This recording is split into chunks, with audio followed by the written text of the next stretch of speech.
Hello, ladies and gentlemen. Mark Sham here. Welcome to the third episode edition of Cut the Fluff, even though we weren't calling it that for the first two. My gig, whenever I host these types of now we know we're live.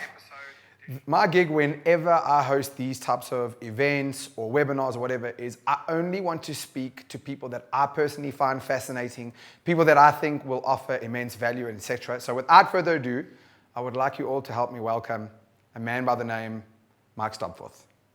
Thanks, Mark Sham. This is a very snazzy joint. Thank you.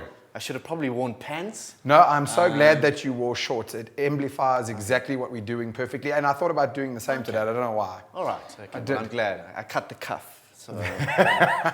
I wanted to call the show Cut the Bullshit, but I was wondering if people would be a little bit sensy. Well, if they weren't, then they will be now. Now they are. Yeah.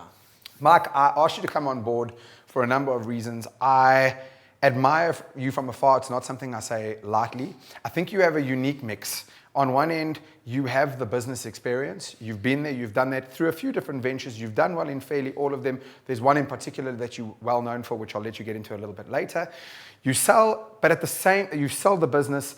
I'd love to catch up on what you've been doing and what you've been up to. But then on the other side, I follow you on social channels. I watch and listen to you speak, and I think you have a beautiful talent for disseminating complex things into simplicity, and you have a sarcastic tone, which I love. Is this fair to say, everything I'm saying? Do you see yourself that way? It's very kind of you. I don't know that that's all intentional or on purpose. Before building Cerebra, I had spent a fair amount of time learning to speak as a salesperson. I think that might be the best school for learning to persuade and learning to communicate. So I did a lot of really odd sales jobs, and I learned a lot in that process. Before that, had been very involved in communities and church work. So in that forum, you also learn a lot of those skills. And so it was sort of a natural transition when I took up, I guess, the opportunity to help people understand what was going on in social media, to be a bit of a translator. I like that. I like being the person that takes things that are maybe a little foreign or a little disconcerting and puts them into language that I guess other people can understand. Yeah, that makes perfect sense to me. So I want to dive straight into it. Sure. I created the show on the back of things that you and I were just talking briefly off air. I think that COVID, much like recessions, pushes people to hunt for value. Whether they realize that is the case or not, that's what's happening. It forces companies to be better across the board, whether it be services, products, their marketing, their messaging, how they treat their staff, you name it. And we kind of had this idea that in 2020, COVID was going to hover for just a short space of time. And here we are, basically in the new year, version 2 of 2020 with a bit more experience. So what I'm trying to get out of this show is to help people better understand where we are and what are the things that we need to do from a business perspective, marketing perspective, communications, advertising, you name it. What are the things that we need to do? So how do you observe it the way I'm seeing it, in the form of people on the hunt for value, whether they like it or not? And what would your starting point be in terms of advice to companies, people, staff that are watching this right now in a COVID second year? Yeah, COVID with interest. Yeah.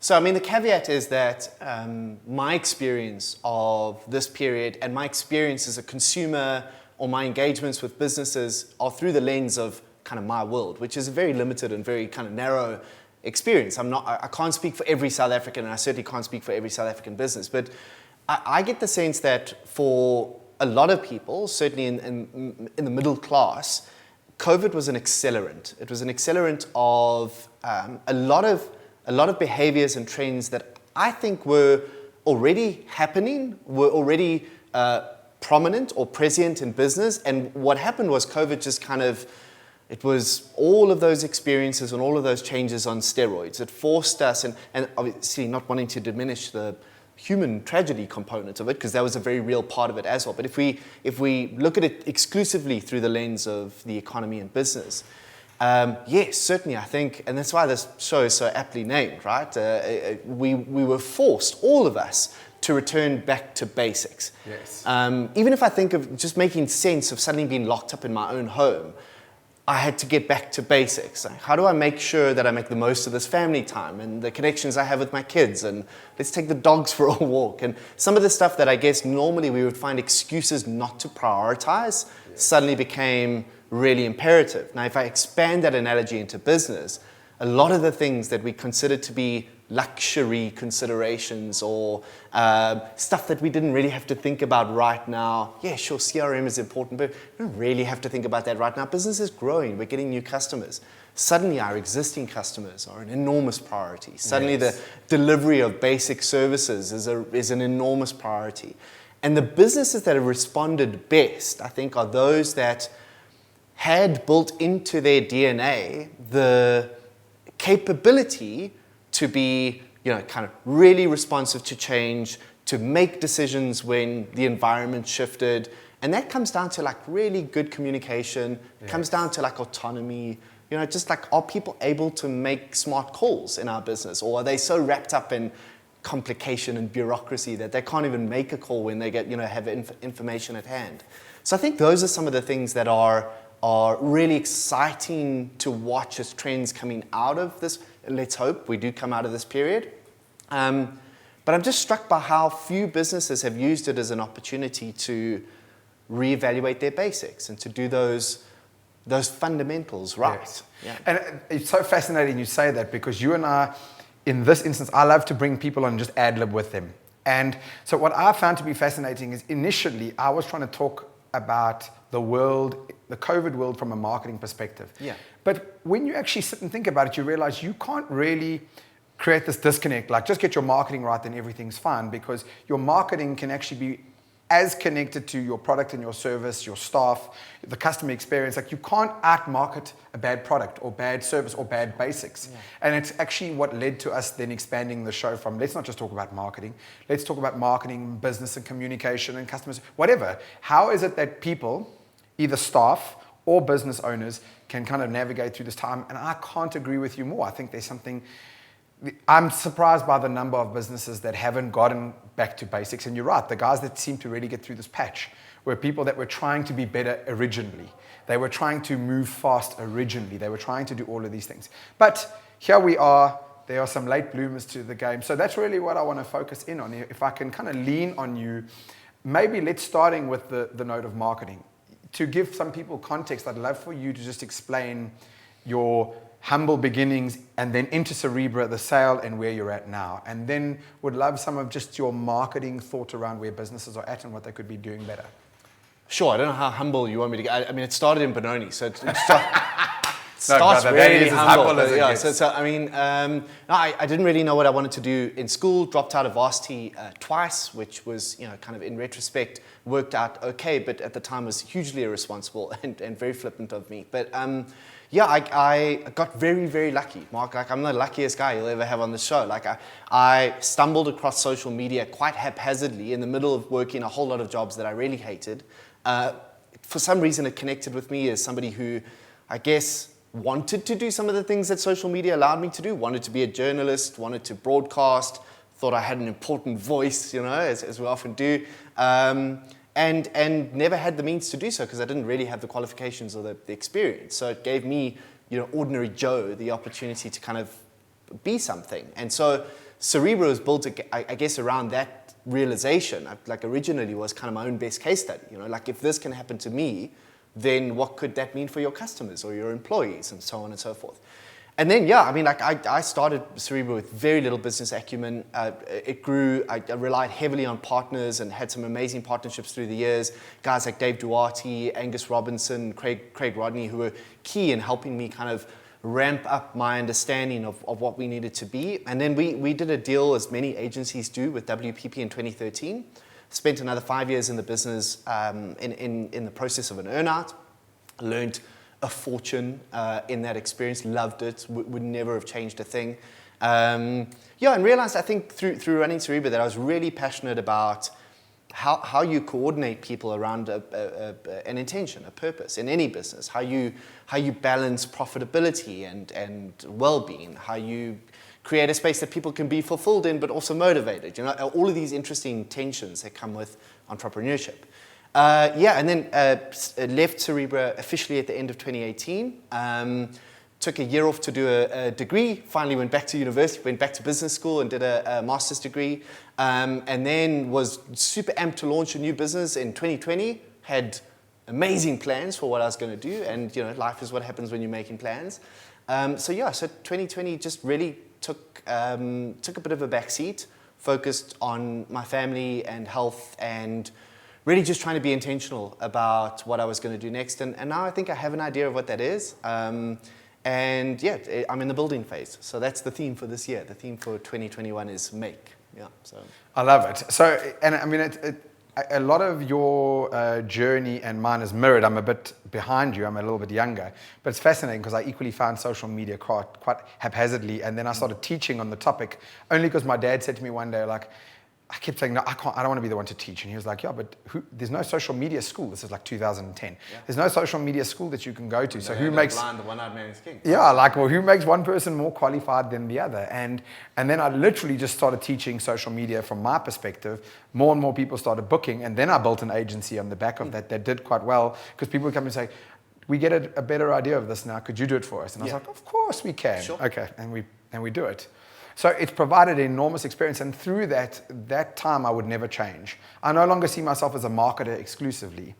There are many more things like suits and sneakers and that intrigues me. But why I'm mentioning all of this is the lessons that I learned through how to market and how to sell have served me so well as time has gone on. And I wish I could give everybody that experience because I actually think that every person, regardless of job, function, or title, and every business, you're in the business of sales and marketing, whether you think so or not. Sure. So it's led me to even creating a show like this because I look around at how some companies are doing it. And in my mind, I just feel like the average company right now, easy to say from the scholars, they're not doing a great job. I feel like so many businesses, especially in South Africa, are tone deaf through COVID. They're trying to just say, if I can just confuse people with this, like I'm going to bombard you with messaging and then you're going to believe me. Do you see it the same way? Like, are you as cynical as I am about the state of marketing in South Africa? Or are there lots more companies that you think are doing a better job than doing a poor job? Well, I mean, I think the first thing I'd say is that if I've learned nothing else over the last year, it's that social media isn't always a great representation of reality. So I think there's a lot of good stuff happening that isn't necessarily represented on Twitter or Facebook or wherever we find ourselves. That said, there are a lot of brands that are doing work in that space and doing it very poorly, as you rightly point out.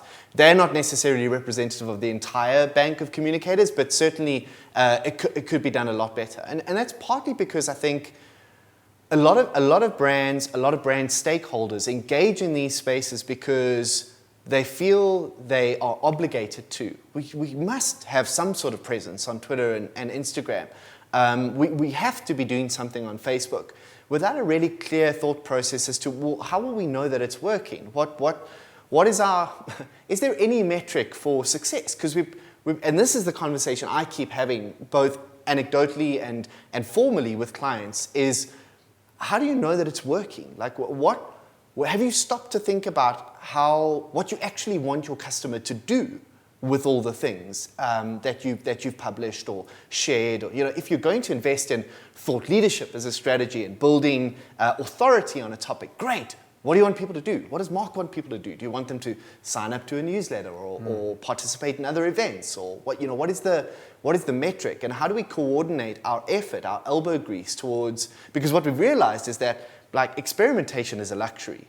You only have so much time, energy, and resource to put into these things now. So if you don't know whether it's working or not, there's a real danger of wastage. And beyond wastage, like reputational risk. Because if you're really bad at it, then there's that part, which is the fallout part, right? So I think the big question marketers must ask themselves is, how comfortable am I being held to account for the efficacy of my efforts, am I delivering value, and how do I know that or not? Agencies aren't or haven't traditionally always been comfortable having that conversation. Our job has mostly been to create the message, create the awareness, facilitate reach, not necessarily deliver value. But I think if we want to have a serious conversation around the benefits of digital marketing, we have to acknowledge that it offers us the opportunity to measure in ways that we haven't been. And I know we say this over and over again. But now's the time. And like I'm saying this because I've made this mistake in the last. I'm doing all sorts of stuff on social media, like look at this thing and download the podcast and please sign up for that. I have no idea why I want people to do it. Like you have to get to that place. You have to get to the point where all of that effort and all of that time and all of that fucking noise is delivering some value.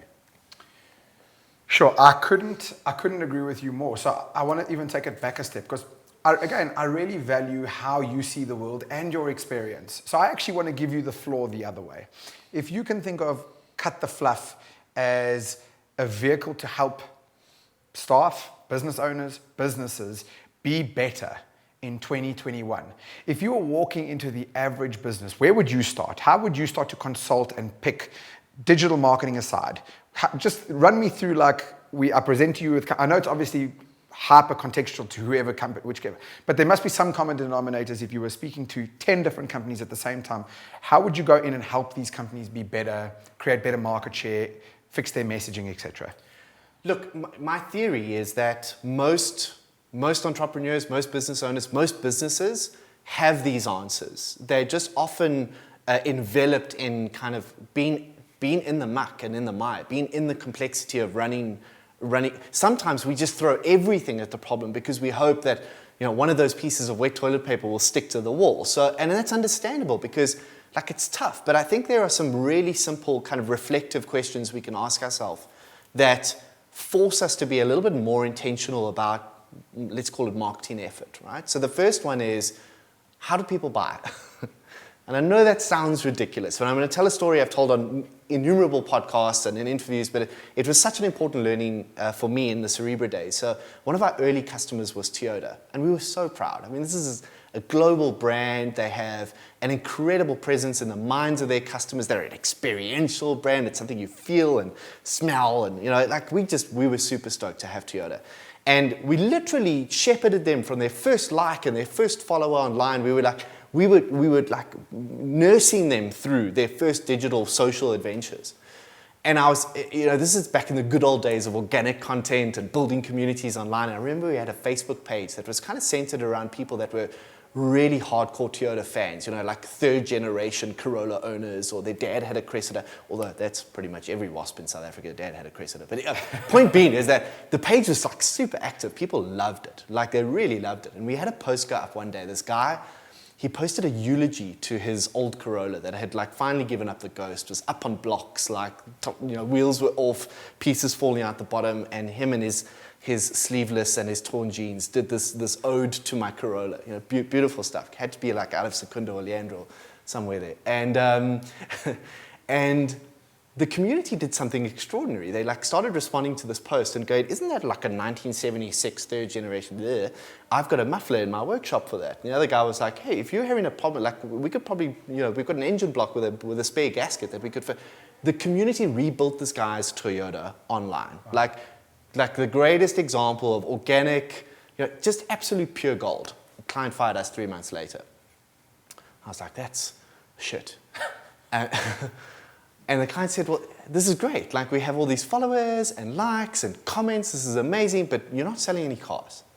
Nobody's buying Corollas because of what you're doing. And I was like, okay, how do people buy Corollas? And they were like, well, they walk into a dealership and they kick the tire, and then we convince them to do a test drive. And if we can get them into a test drive, we know we can convert X amount of test drives to sales. There's a ratio that we work on. That's our goal. Get them in the car. Get them feeling the car, right? Tactile. So I said, well, if we can book more test drives, will that sell more cars?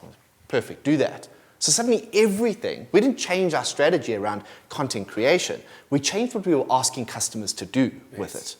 Having this great experience, building thought leadership, building a great community engagement, but also please go book a test drive. Just asking them to do the thing that we needed them to do. And it completely transformed our relationship with the client. And that story kind of permeates through all of the conversations I have with clients afterwards. How can we know how people, when they make that decision, and how do we connect our online and offline experiences to that? But then the other more reflective question is, what is the question that our customers are asking that only you can answer? right? And that speaks more to, yes, old friend. Hey, old friend. Hey, Mary. That speaks more to, this is our studio audience, by the way, more to kind of the philosophy around content, right? Because rather do a little bit really well than a whole lot very averagely. Clients that spend all their time trying to make everyone happy online land up sounding like nothing. Yes. Now you're talking my language. In this digital marketing workshop that I speak about all the time, I just talk about being vanilla. It's just like pick a flavor, 100%. And by virtue of picking a flavor, there's someone who's not going to like that flavor. Yeah. I think companies have become so sensitive to like needing like almost PC. We need everybody to like all the time. No, it's okay. If you're not going out of your way to upset them, let them dislike you, because you can't everybody like you all the time. Yeah, in fact, I'd go so far as to say if somebody's not a little bit offended, you're probably not doing your job. Yeah. That doesn't mean you have to like outrageously upset people, but if you're not at least, Nando's is the classic example, the quintessential. If you're not a little bit edgy, if you're not pissing people off just a little bit, you're also not distinctive. You're just disappearing into the fog of stuff that my attention span is supposed to process on a daily basis. So this is why I love to ad-lib with these things, because you and I have, just to be clear, that you have no clue what I'm about to put up on the screen. I have an idea because I was looking at your slides earlier. Okay, well, they're fair enough. So, because I believe in quite a simple mentality, which is jab, jab, jab, right hook. Okay. And I think there's nothing wrong with asking for the sale. In fact, I think the problem is that sometimes people they're so scared to ask for a sale because they don't want to upset or push people because their frequency is wrong. All you are is in people's faces all the time asking for a sale. And then that type of relationship gets quite claustrophobic. Sure. But if you especially in social. Yes, right. But if you are genuinely trying to add some kind of value and you explain to people that this is the process, Gary Vaynerchuk says, jab, jab, jab, right hook, which I take to be create value, create value, create value, ask for a sale, or at least ask for a direction, a call to action. Yeah. And I like that idea. And in fact, what my whole idea around sales has transformed, because I realize I've got something that I've worked really hard on that I think will solve a problem for you. Yeah. So I'm not embarrassed to bring my offer to you. In fact, I might be expecting you to. And so the flip side of it is, and if it's not for you, no problem. Keep enjoying the value until either I bring you something that does solve a need for you, or it's fine. I'm happy with both relationships. So this actual show, we're inside WeWork. And I went to them and I said, I'm putting the show together and we'll most likely get like 200 odd people. Let's actually have a look here. We'll end up getting between 100 and 200 odd people live, and then another 200-300 will watch this as a recording, and then I'll end up putting it on YouTube and watching. And so I have to say, first I like to back products and services that I love. Since we've been at WeWork for about the last 9 months, we have just loved the experience. So I actually went to them and I was like, listen, how about I'm going to create the show and I want to create some value for you equally. So I'm going to give you a little bit of a naming thing. But actually all I'm going to say to the people that are watching this is we love coming to work. Like I love being in this little studio every day. This is a great space for people who are looking for a bit of flexibility, etc. Why don't you just come for the tour? And to illustrate it, I think there's nothing wrong for asking it. I don't want to bulldoze or bombard anybody. I'm just going like, that's what the show is to create value to you and then create some kind of call to action. And both are fair. Anyway, so that's our kind of call to... And if you call now. Yeah, well, all I want to say is, and I'll send you an email afterwards, just come for the tour. And then it either makes sense for you or it doesn't. If it doesn't, do nothing. But if it does, it's pretty cool. Okay, so Mike, next on call, those were two really great examples that you gave. Like, how are you trying to sell? What are you trying to sell? How are you trying to sell it, right? I want to keep gleaming from you. We've got about another 10 minutes. So in this 2021 COVID era right now, what is some of the other pieces of advice that you can give to companies based on what you're observing? Just these, because you said something interesting. You said most of it's there already. They're just kind of caught up in the muck. What else is on your mind? Yeah, so maybe zoom out for a second, right? Because we're talking a lot about the problems that marketing are trying to solve quite specifically. But sadly, and especially in bigger, more complex organizations, marketing is often seen as an addendum to the strategy of the business or an accessory to execution. And so I think what we're also noticing is that one of the mistakes that businesses are making is as the pressure cooker of change kind of exerts its influence on their thought process. I talk to clients about what happens when the rate of change outside of your four walls exceeds the rate of change inside of your four walls. Now, in physics, that's going to cause friction and heat and pain, right? Yes. And that's going to cause some sort of emotional knee-jerk response. My favorite way or least favorite, but what I see more companies doing than not is trying to use technology to solve that problem. So they look, and business leaders and decision makers aren't at fault for this. I think technology vendors, agency service providers, representatives, often we're at fault for this, is that we sell the piece of technology, the solution, as like a digital panacea, right? Like it's just going to automatically solve all of your problems. Like here's your antibiotic for business dysfunction.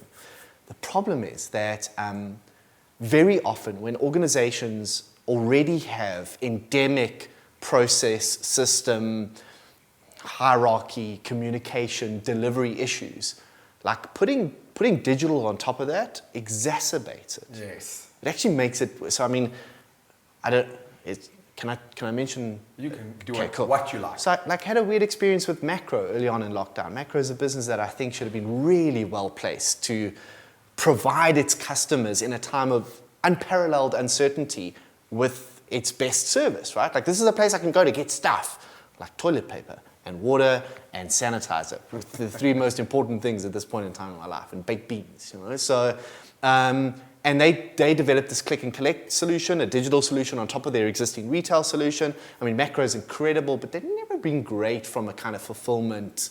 That piece has always been a little bit wobbly. And what happened was that click and collect solution was a remarkably poor experience. It not only, I would have actually rather have gone in store and been exposed in the early stages of COVID to a normal shopping experience, because click and collect, when I went to get my online order, was down. I had to go into a packed little space with a whole bunch of staff running around panicking, breathing heavily because they couldn't find my order.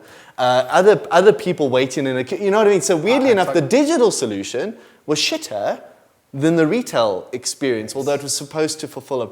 And then you see other brands like a Checkers, as an example, or a Pick and Pay, developing either in, you know, kind of in a new adjacent approach or on top of their existing retail offering, digital solutions that solve customer problems, and they've delivered that with aplomb. So I don't think that's got anything to do with the technology it's got nothing to do with the code on the app or the website. That stuff is immaterial, right? It's got to do with the underlying ability to fulfill on that purpose, on that product, on that service. And if you put digital layers on broken stuff, it just makes it more broken. Yeah. So really, technology is just an enabler of what's underneath, and an amplifier. An amplifier, exactly. So if it was already good, adding a technological solution on top of it will make it great. That's my thinking. But what it does is it forces us again back into those basics. Yeah. So it just shows me more and more that the theme that I'm gathering from every person that comes and sits here, because there's this term that's spoken about often, I speak about it all the time, value creation. Mm-hmm. But it just shows you that it really comes back to this basic, for how much value are you creating for people on the other end, getting back to the basics, and then technology just being the enabler or the amplifier for making that possible or not. And it just shows you, it's actually, like Alon Reyes keeps in my ear the whole time saying to me that but there's no secret to business. Business is just the exchange of value. The trick lies in figuring out what is valuable to whom, how to efficiently create that value, how to widely communicate it. Well, how do you measure value, Mark? How do you know that you've got a valuable service or solution? Yeah, it's a good question. So it's very contextual to me, right? So if you look at the different products, I've got a digital marketing workshop. So in that case, I'm trying to measure quite accurately, are people walking away? So I've set 2 or 3 boundaries. Like one is, I know I can't teach you everything about digital that there is in 2 or 3 days. But what I am trying to do is give you a roadmap that you now firmly understand. Do you walk away with a much better understanding? Have we created at least 2 or 3 experiments that have allowed you to get the tactile feel of what I'm talking about? And then have I instilled in you the deep desire to go learn more? Because I think that's the most that you can get from a full day workshop broken up into 3 days. Sure. Like for me, and then I survey people. That's as far as I've gotten to that point. I don't know, does that make sense to you? But even as a consumer, right? I've been living vicariously through your decking out of your new home and watching you buy appliances for the first time. It's very cute. But I was married at 22. I'm like, you'll get there. It's okay. But how do you know that the bar that you bought is valuable? Like what? I guess that's subjective. How do you do but what is the equation that happens in your mind? Yeah, well, I mean, it's funny. As I bought the bar for the house, I set it up on Friday, and I had some friends over Friday and Saturday. And what I was wanting out of that bar is just to become like a focal point where we would sit and we'd create this experience. And I was just relying on the fact that I looked at that bar and I was like, that's the one. Yeah, well, you had an expectation, right? Yes. And then you got it. Yes. So now it was there. It's reality, right? So you're either going to have a great experience after that, or you're going to have buyer's remorse, where you're going to go, this is not the bar I was hoping for. These are not the droids you're looking for, right? So it's expectation. The value determinant, the variable that tells us whether or not we're happy is what value we were expecting, yes. what experience we were expecting. That's the function of marketing. Marketing's job is to create an expectation of a product or service in our minds. The reality of what we experience when it arrives, if it eventually arrives, or whatever it might be that happens in the process after I give my credit card details to it, arriving at my door and being a part of my life, that's the value equation, yes. right? Expectation minus reality. Like this is my life mantra, right? Like if you want your customers to be happy, lower their expectations. Well, you can only do one of two things. You can lower their expectations or deliver more value, right? The reason why people don't complain about Eskom online is because they're always shit. So you don't complain about somebody that's shit because you weren't expecting them to be better. So you're not upset. If somebody promised to be shit and then delivered shit, you're like, cool. But if Woolworths disappoints you, even a tiny bit, you start a fucking petition and you boycott because said, Mike. Expectation. And, so the exchange of value as it pertains to marketing is an understanding of the relationship between the expectation you create yes. and the experience that the customer actually has, right? And that's the challenge for marketers, because I think the foundational premise of traditional marketing was create an enormous expectation, right? Like be the lipstick on the pig, the facade on the monolith. That's changed. That's totally changed. That's changed. That's the essence, I think, of the challenge that marketers have. God bless you. All right, guys, well, here's what I want to do. We've hit 11:32, so I want to give you a gap to start bringing in some questions. That's why my phone went off in the beginning, is so that I can start having a look at these questions. What I want to do is I want to give you, literally, so I'm going to give you 30 seconds to get that right. Nico, won't you just point me to the TV? In a very classic adage, I don't know what happened there. Just letting you all know, I've got a happiness workshop coming up. This is something that you and I have to have a round 2 discussion of, because I believe that you've been going into this, but I just wanted to let you know. I'll send you more details via email, and I really want to get to your questions. I see there's already a good question here from Tony Sham. I don't know if you've ever heard of him. Tony Sham says, who is your biggest marketing influencer? Sure. Okay, I'm gonna answer a little bit like haphazardly here, but it's any individual stuck in the mess of a corporate bureaucratic red tape structure that manages to get good work done. Because a lot of the people that we celebrate as being great marketers are authors that don't work in companies, that aren't actually, they come up with great ideas and they can use excellent case studies and they can explain ways that brands thought about achieving particular goals in retrospect, which is the easiest thing on earth to do, right? You can justify anything in retrospect. But the people on this call that are sitting in corporates, struggling with politics and limited budgets and still doing great work, those are the people that I think should actually be authoring these books and giving a lot of the courses that sometimes the consultants give. But yeah, I mean, that's a very PC answer. But look, I mean, there are a lot of guys. I'm a big fan of Ryan Holiday's work. I think he does exceptional stuff. I'm a big fan of AB at Vodacom. I love what he does, and I love the way his passion kind of trickles down through Vodacom's presence. You know how hard that is to do in a business that size. Sharon Keith at Standard Bank, huge, and previously at SAB. These are people also that I've had the privilege of working with, so I understand their business and work ethic as not just the work that they produced. Yeah. Okay, let's have a look. Remember, guys, please won't you keep those questions coming in. I see there are a few there were like some really great comments. A lot of people just saying like key insight, or I'm just looking at the comments here. Thanks, people. Well said, Mike. There's lots of that. And I find the same thing. I was saying to Mike Sharman last week that there are some speakers or guests that come in and we don't actually have a lot of questions for them. And I know this to be true for myself, because sometimes when you're engaged and you're full-blown listening to someone, when it comes to me like that, I don't really want to ask a question when I'm listening to the core of what someone says. Okay, here's a question. Sipo says, how can I effectively use digital marketing when my target market is people at the bottom of the pyramid?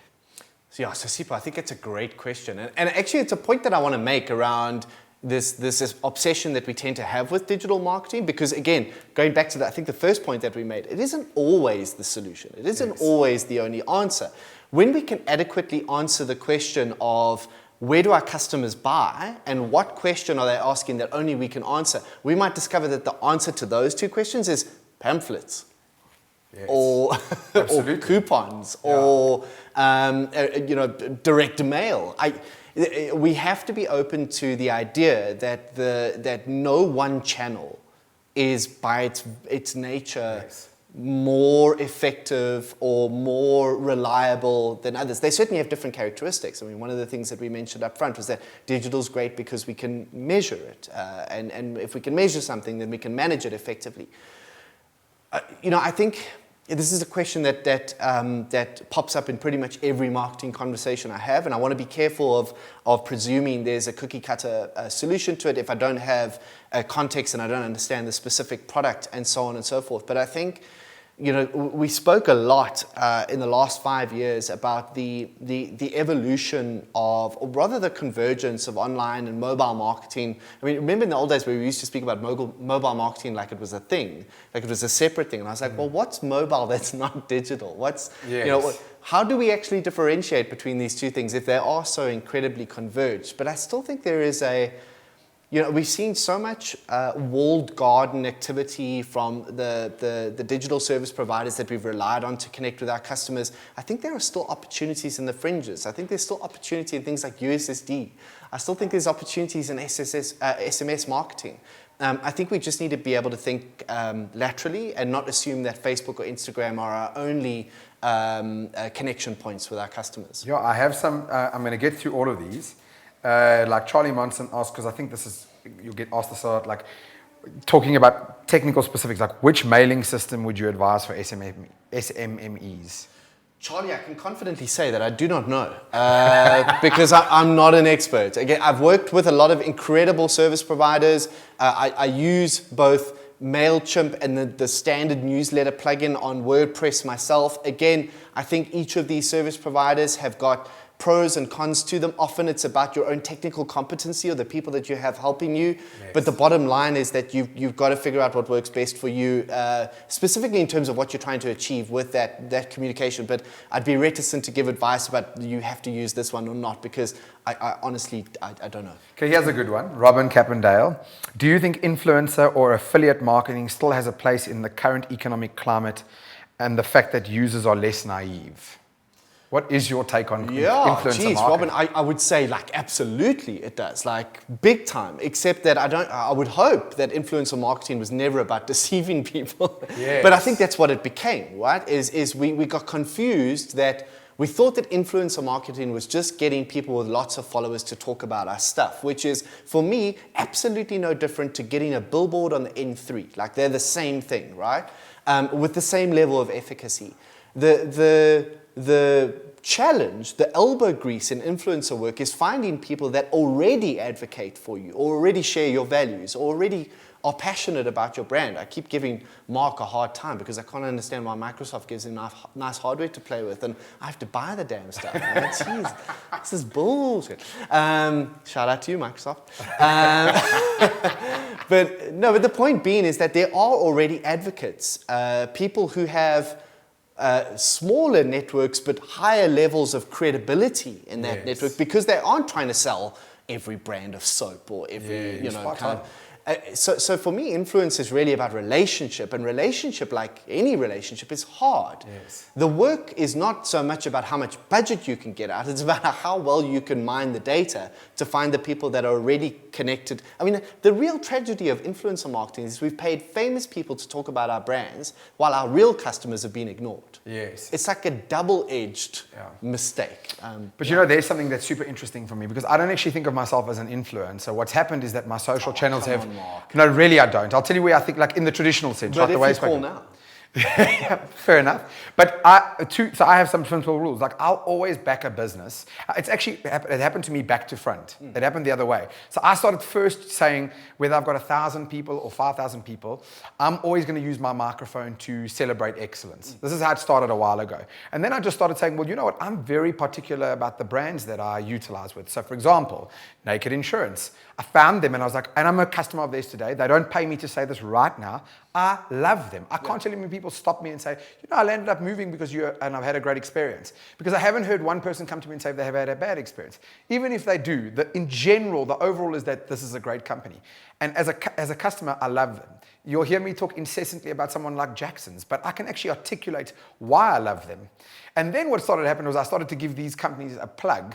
And then they came to me and said, thank you so much. And I was like, well, I'll even give you more of it. I don't want money. I just want to plug. You know, it's interesting. And it's amazing how many people have shifted because of the consistency. So I agree with you. I think there is an absolute place for influencer, but you nailed it. Is that the influencers for a little brief time came about people with big followings just going, and today I just want to mention this brand. And I think that is absolutely a miss. Okay, let's find another question here. There was one here that I saw that I quite liked. Helen, I've missed the other one. This is a new one I've seen. Helen asks, how do you best reinvent your company through marketing in the motor vehicle service industry? Sure, Helen. It's a big question. But you register for Mark's course. B, sign your friends up to Mark's course. Helen, again, I'm always cautious of trying to impart advice when I don't know the specifics of your business or your customers or your geography or those other things. So here's what I know. In the service industry, and this has been my experience of the last while, so I had one of those bizarre experiences where in the middle of an economic crisis where people are scrambling for work, are desperate to, you know, I'm in the privileged position where I can spend a little bit of money on things that are important to me right now. And one of the things that's most important to me is network connectivity at home. Like, my Wi-Fi connection has been all over the place. I've tried everything within my power to fix it, but there's clearly some sort of technical issue that is beyond my skill, right? You know, I asked for recommendations on Twitter, and I don't have a massive network, but I've got a fairly substantial network. Does anybody know, like, somebody in the northern suburbs that can help me out with Wi-Fi issue? I mean, a pretty general query and one that a vast number of people could answer with intention. I got one recommendation from a friend of mine who's in Australia. It was great, but he's an Australian in Amsterdam. Irrelevant. But point being is, like, that was the one recommendation I got. So I messaged this guy that he recommended me to on a business WhatsApp account, never got back to me, right? So then I asked I asked on our community WhatsApp group in our estate, nobody got back to me, right? So I'm like, surely, how come is it so hard for me in a moment of need to find a service business that... Anyway, then I Googled it. Somebody's been doing their SEO, found this bunch called MediaTown. Amazing service, like instant response. I could reach them on any channel that I wanted to, WhatsApp or social media, whatever. Got back to me straight away. The guy was there the next week, sent through a little invite in my calendar, arrived on time, did an assessment, said to me, you don't really need to spend money on this. This is the... I knew he wasn't bullshitting me straight away, right?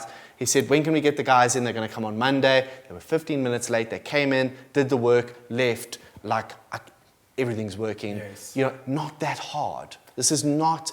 It's not that hard to do. In the service business, just doing the work aligned with the customer's most basic expectations and empowering them to tell the story. Because what they did afterwards is they sent me a little note via email and said, Mike, if we did a great job, and that, you know, if we did a great job, would you consider a Google review? Goes a long way to helping us out. We want more people to discover our business with the greatest of pleasure. Yeah. 5 stars, blah, blah, blah. But again, you ask people to do something. Yes. Like just what's the worst that's going to happen is they say no. But if that's why you can't separate marketing from your product and your service. The way your company works, enthusiasm of the people who work there. They're all one and the same, and they're back to some basics. I have to tell you a story, interestingly. The joke is that this is the third time in 3 years I'm busy furnishing a house, which is, yes, that's why I'm adulting. Okay. It's because I had a place and I moved to London, now a pro. But it's been a fascinating experience buying all of these things. And I've spent a lot of money kitting the place out, especially because I'm also in a fortunate position to go after what I want. I'm not within reason, right? I'm picking something that I like, and if it's a bit above my budget, but it really is going to make a difference in my house, then I'm buying it. Mm-hmm. So I wanted a water dispenser. Mm-hmm. So a friend of mine says, water dispenser, you must go. Here's the company I used, Oasis Water. So I reach out. I have a terrible experience with a specific person dealing at this specific Oasis branch. And I wrote to them on Facebook. And even there I found this is just the caveat to your point. I didn't have any other way of contacting the owner, barring I use social. I don't try shit on brands that have done something bad unless they've really been bad. In their case, I just wrote to them. Here's my experience that I've had with you. I don't think it's on, especially during a pandemic time. Don't you want the business? Yeah. The owner called me instantly. He apologized. He was on the ball. He said to me, look, is there any way I can fix this? And I decided I want to give him the opportunity to fix this because times are tough. And he did exactly that. He said to me, I'll try to find the unit. I'll speak to the person. I'll call you tomorrow. He did. I can deliver it on Monday. He did. And now, I've had that dispenser in for a week. I realized I need a few more water bottles, etc. And I said to him, I'm actually going to mention you.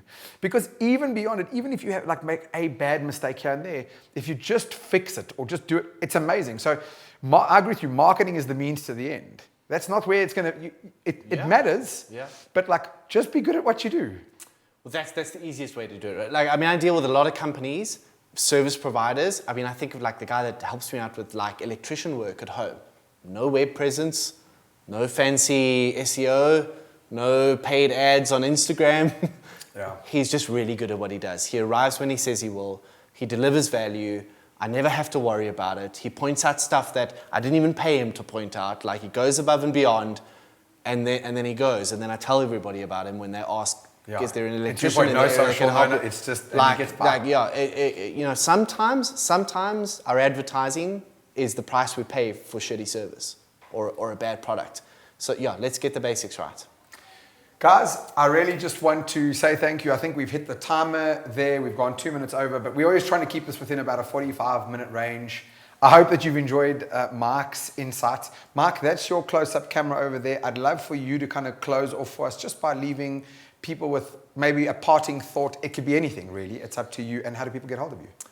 Yeah, so thanks, Mark and team, for the opportunity. I am all over the internet, for better or for worse, but easy to reach on Twitter or LinkedIn.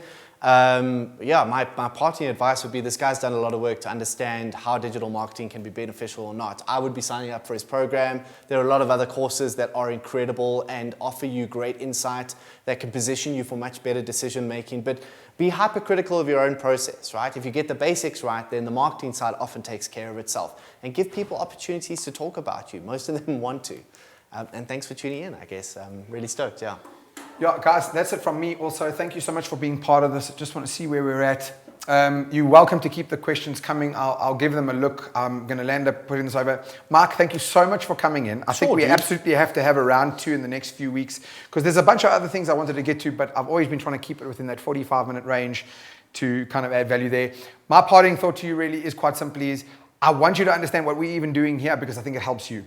There's no call to action post this. What I'm trying to help you with is to understand, I think, a bunch of things. On the marketing sphere, the concept of jab, jab, jab, right hook has really revolutionized everything I do. That's the point of the show. How can we get guests on? What makes it worth its time is to come here to try give you guys value and then to keep iterating the products and services that we offer, build a relationship with you, build some trust, and then offer it to you.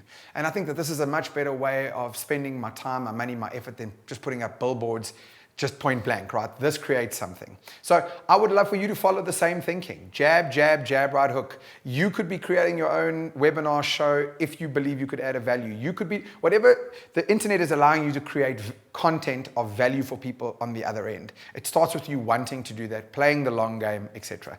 So I hope you've enjoyed the show. That's all we were really trying to get out of it. We'll see you either next week or the week after. I'm just busy confirming a guest. I'll let you know. Thank you for your time. That's us over and out. Mark, you little biscuit.